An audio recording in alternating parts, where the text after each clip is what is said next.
काशी जीवन और मृत्यु के जश्न का शहर है। यहाँ जीवन का हर रंग मौजूद है तो मौत भी यहाँ किसी उत्सव से कम नहीं। प्राचीन काल से ही हिंदू धर्मावलंबी काशी आते थे अपनी अंतिम सांस लेने। यहाँ होली में चिताओं की भस्म से खेली जाने वाली भस्म आरती विश्व प्रसिद्ध है। प्रधानमंत्री नरेंद्र मोदी इसी काशी से 2 बार के सांसद हैं। काशी में पीएम के रोड शो में उमड़ी भीड़ उनकी लोकप्रियता की कहानी कह रही है। लेकिन जैसा कि काशी में कहते हैं, इह राजा बनारस, यहां 2 राजा हैं, एक काशी नरेश और दूसरे डोम राजा।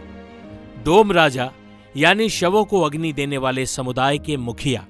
अनुसूचित जाति में आने वाले डोम का काशी में ये महत्व है कि उनके हाथों से अग्नि मिले बिना मुक्ति संभव नहीं।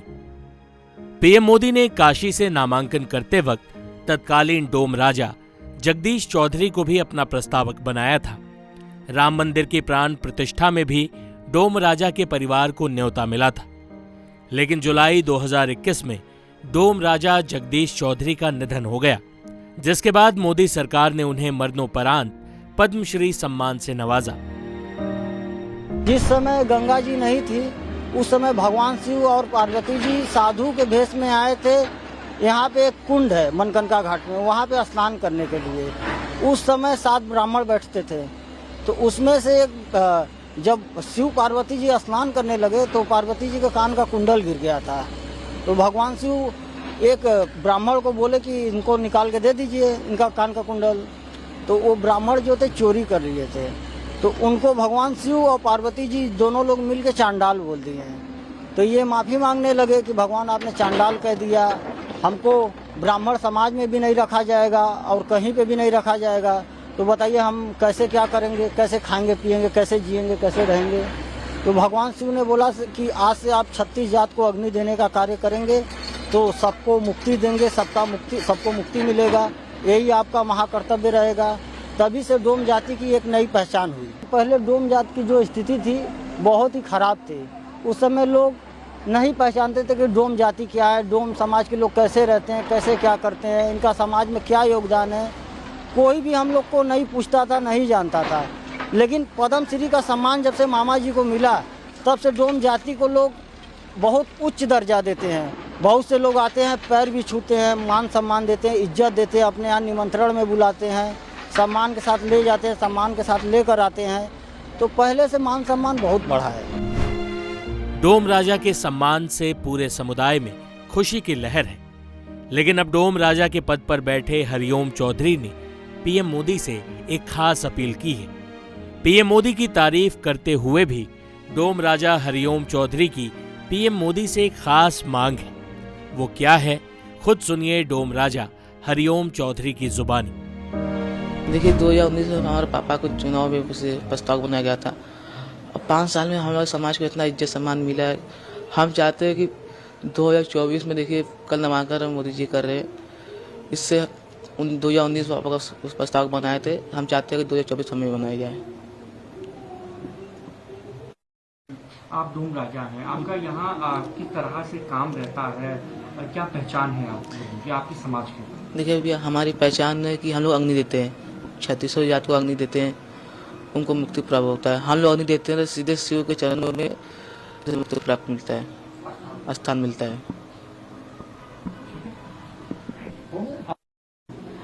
बनारस क्योंकि घाटों की नगरी है, तो बनारस में आप क्योंकि चुनाव है, कैसे आप देख रहे हैं? प्रधानमंत्री मोदी एक तरफ चुनाव लड़ रहे हैं, दूसरी ओर कांग्रेस से अजय राय हैं, कैसे देख रहे हैं इस चुनाव को? देखिए भैया जिसमें से जब से बीजेपी या सरकार आया तब से अपने घाट पे और अपने पूरा वर्ल्ड इंडिया में बहुत सुधार आ गया है। तो हमारे पहले बनारस में पहले घाट पर ना सफाई थी, मनकंका घाट पर ना सफाई था, ना हरिशंकर, जैसे अपने घाट पर कहीं भी सफाई नहीं था। और इसमें पहले बात राम मंदिर में उसमें नहीं बना था, ना ये काली डोर वाला बना था, तो उसमें भी बहुत गंदगी था। अब इस समय जब से सरकार मोदी जी का आ गया 5 साल के अंदर में बहुत सारा इससे सफाई हो रहा है। अब घाट पे गंदगी नहीं देखने से मिलता है। अब जब भी जिसकी भी सरकार बने, कि आप बनारस के रहने वाले हैं, यहीं रहते हैं, आप क्या चाहेंगे कि बनारस के लिए और क्या क्या काम किए जाए? देखिए हम चाहते हैं कि जैसे बम्बई शहर है, बेंगलोर शहर है, ऐसे हर जगह शहर है, हो जाता है कि हमारा भी बनारस आगे चले। काशी को दुनिया का सबसे पुरातन शहर कहते हैं। यहां सदियों से डोम राजा की परंपरा जारी है। जीवन और मृत्यु को एक भाव से देखने वाले बनारस शहर पर मशहूर कवि केदारनाथ सिंह ने एक कविता लिखी थी, बनारस शीर्षक से। जाते जाते आपको बनारस कविता के अंश के साथ छोड़े जाते हैं। तुमने कभी देखा है खाली कटोरों में बसंत का उतरना? यह शहर इसी तरह खुलता है, इसी तरह भरता और खाली होता है यह शहर। इसी तरह रोज रोज एक अनंत शव ले जाते हैं कंधे अंधेरी गली से चमकती हुई गंगा की तरफ।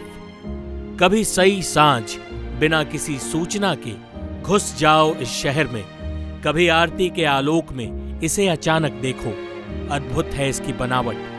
यह आधा जल में है, आधा मंत्र में, आधा फूल में, आधा शव में, आधा नींद में है, आधा शंख में। अगर ध्यान से देखो तो यह आधा है और आधा नहीं है।